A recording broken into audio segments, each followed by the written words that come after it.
क्या आपको पता है, जब एक बच्चा मृत्यु लोक में जन्म लेता है तो उस समय उसकी स्मृति शून्य होती है। उसको किसी भी चीज का पता नहीं होता। वो ना ही जानता और ना ही किसी को पहचानता। वो बच्चा माँ के गर्भ से निकलकर जब भी बाहर आता है तुरंत ही रोना शुरू कर देता है। पर ये बात हमें नहीं पता होता कि वो ऐसा तकलीफ में होने की वजह से करता है या कोई और वजह है। क्या आपने भी कभी सोचा है बच्चा जन्म लेने के तुरंत बाद रोता क्यों है? उसके पीछे की असली वजह क्या है? हिंदू धर्म शास्त्र के अनुसार वैसे तो इसके पीछे एक पौराणिक कारण है जिसका विवरण विष्णु पुराण में मिलता है और इस्लाम में भी इसका एक कारण बताया गया है। लेकिन सच्चाई क्या है ये हम सब जानना चाहते हैं। बच्चे के जन्म लेते ही रोने के कारण को विज्ञान एक सहज और आवश्यक प्रक्रिया मानता है। तो चलिए सबसे पहले हम बच्चे के रोने के कारण को वैज्ञानिक दृष्टिकोण से समझते हैं। फिर हिंदू धर्म शास्त्र में उसके पौराणिक कथा को जानेंगे जिसका जिक्र विष्णु पुराण में मिलता है।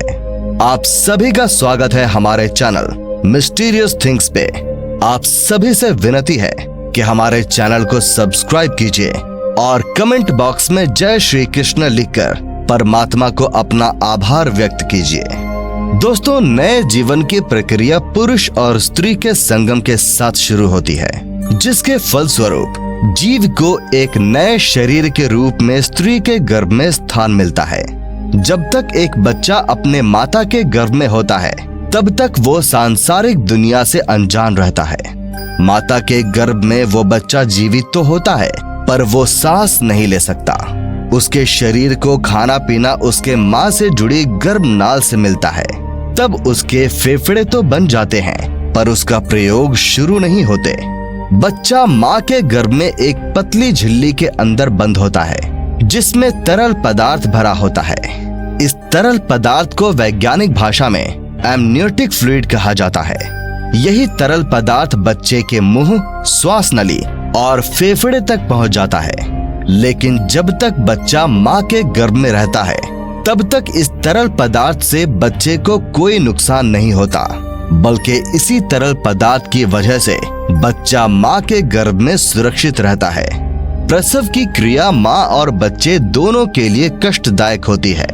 बच्चा बहुत सक्रिय मार्ग से निकलकर दुनिया में आता है और उसके आसपास का माहौल बदल जाता है। अब बच्चे को जीवित रहने के लिए सांस लेने की जरूरत होती है। बच्चे के फेफड़े पहली बार काम करना शुरू करते हैं, लेकिन फेफड़े में वही तरल पदार्थ पहले से भरे होते हैं जिसे बाहर निकालना बच्चे के स्वास्थ्य के लिए जरूरी होता है। इसीलिए डॉक्टर बच्चे की डिलीवरी होते ही गर्भनाल को काट देते हैं और बच्चे को उल्टा करके उसके मुंह से इसी तरल पदार्थ को बाहर निकालते हैं। इसी प्रक्रिया के दौरान बच्चा गहरी सांस लेता है जिससे हवा फेफड़े के अंदर जाती है और फेफड़े में भरा वो तरल पदार्थ बाहर निकल जाता है। इसीलिए बच्चे का रोना बच्चे का स्वस्थ होने का परिणाम है।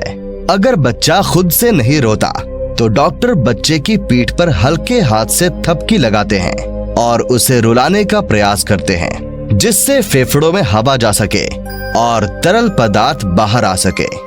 दिमाग को सही ढंग से काम करने के लिए और बच्चे के शरीर को पूरी तरह से काम करने के लिए ऑक्सीजन की जरूरत होती है। जिन बच्चों के फेफड़े से तरल पदार्थ नहीं निकल पाते उनके फेफड़े में पर्याप्त हवा नहीं पहुंच पाती है। ऐसा होना बच्चे के जीवन के लिए खतरा साबित होता है और दिमाग को पर्याप्त ऑक्सीजन ना मिलने के कारण किसी प्रकार की मानसिक बीमारी भी हो सकती है। तो ये बातें थी विज्ञान की। तो चलिए दोस्तों, अब जानते हैं पैदा होते ही बच्चों की रोने के कारण को लेकर धर्म ग्रंथ में क्या लिखा है। शिशु जब पहली बार रोता है तब उसका स्वर कुछ इस प्रकार सुनाई देता है जैसे वो पूछ रहा है, कहाँ हूँ मैं, कहाँ हूँ मैं। विष्णु पुराण के मुताबिक जब ब्रह्मा जी सृष्टि की रचना कर रहे थे उन्होंने स्वयं जैसा पुत्र पैदा करने का विचार किया। तब उनकी माया से एक मायावी बालक प्रकट हुआ। ये बालक रोते हुए ब्रह्मा जी की गोद में उथल पुथल करने लगा। जब ब्रह्मा जी उस बालक से रोने की वजह पूछी तो उस बालक ने प्रश्न किया, मैं कौन हूँ, मैं कहाँ हूँ। मेरा नाम क्या है? इस पर ब्रह्मा जी कहते हैं, पैदा होते ही तुमने रोना शुरू कर दिया, इसीलिए आज से तुम्हारा नाम होगा रुद्र। ऐसी मान्यता है कि इस बच्चे के जन्म से पहले किसी भी बच्चे ने रोया नहीं था। तभी से जन्म के बाद बाकी बच्चों में भी रोने का नियम बन गया। इस्लाम धर्म में ये मानते हैं कि बच्चे के जन्म लेते ही शैतान उसके पास आता है और शैतान के छूने से ही बच्चा जोर जोर से रोने लगता है।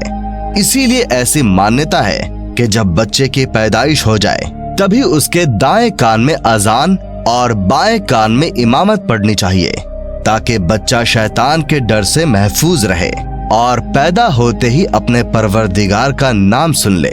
क्या आपके मन में भी ये सवाल आए थे कि बच्चे पैदा होते ही रोते क्यों हैं? और क्या आपको इसकी वजह भी पता थी? कमेंट बॉक्स में जरूर बताएं। और अगर आपको इस विषय से जुड़ी कोई भी जानकारी चाहिए तो आप हमें कमेंट बॉक्स में पूछ सकते हैं। आशा करते हैं आपको हमारी वीडियो अच्छी लगी होगी। वीडियो को लाइक करके चैनल को सब्सक्राइब जरूर करें। धन्यवाद।